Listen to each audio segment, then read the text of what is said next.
A Canadian journalist was detained for several hours by authorities in China last Wednesday evening until Thursday morning. The incident comes amid increased reports of harassment by authorities in the case of foreign journalists working in that country. The Globe and Mail's Beijing bureau chief, Nathan VanderKlippe, joins us now from Beijing to tell us more. Nathan, can you explain just exactly what happened to you?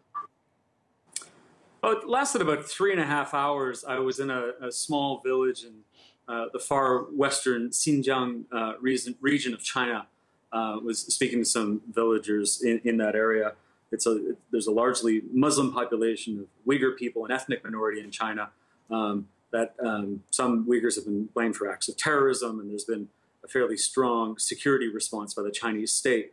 And I wasn't there for very long, 10, 15 minutes, and was picked up by police and ended up being questioned, had my bag searched, had my photos run through, and ultimately had my laptop seized by the Ministry of State Security here, the Chinese secret police. And they did that and said that, in fact, they had the right to do that. Could you explain that sort of the response you got from them? Yeah, so basically they said, you broke Chinese law by being here.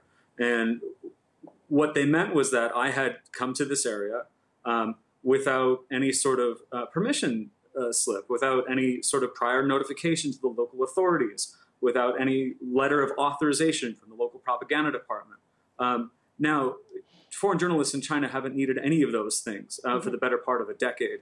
A long time ago, those things were needed, but they haven't been needed in sort of the post-2008 Olympics era.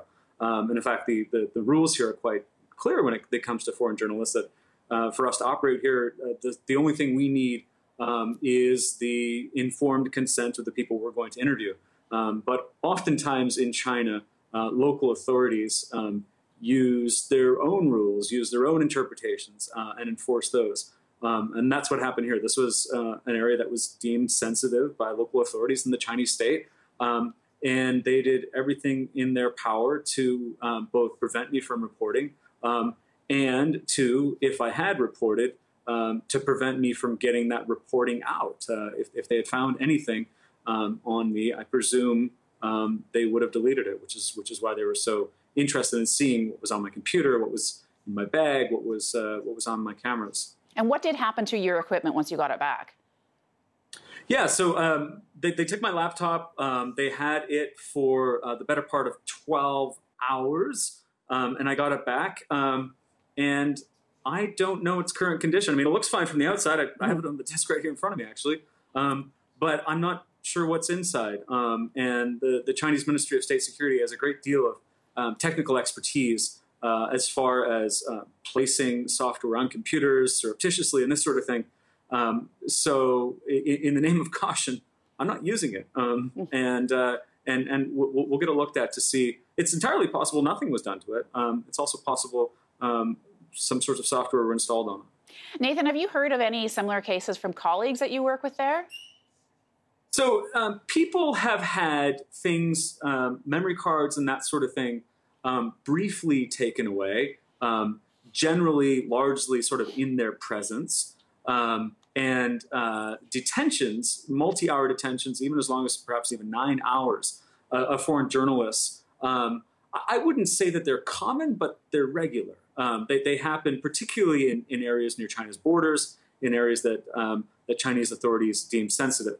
None of this, according to the letter of the law, is supposed to happen. We are supposed to have the ability to report in these places, but in China there's often a great gap between what the law says and what happens in practice, and that's what journalists face. So the idea of being detained is not particularly groundbreaking, but this notion that a journalist's computer was taken, and of course, I mean, you can imagine how much of our lives are contained on laptops, is I think important and worrisome.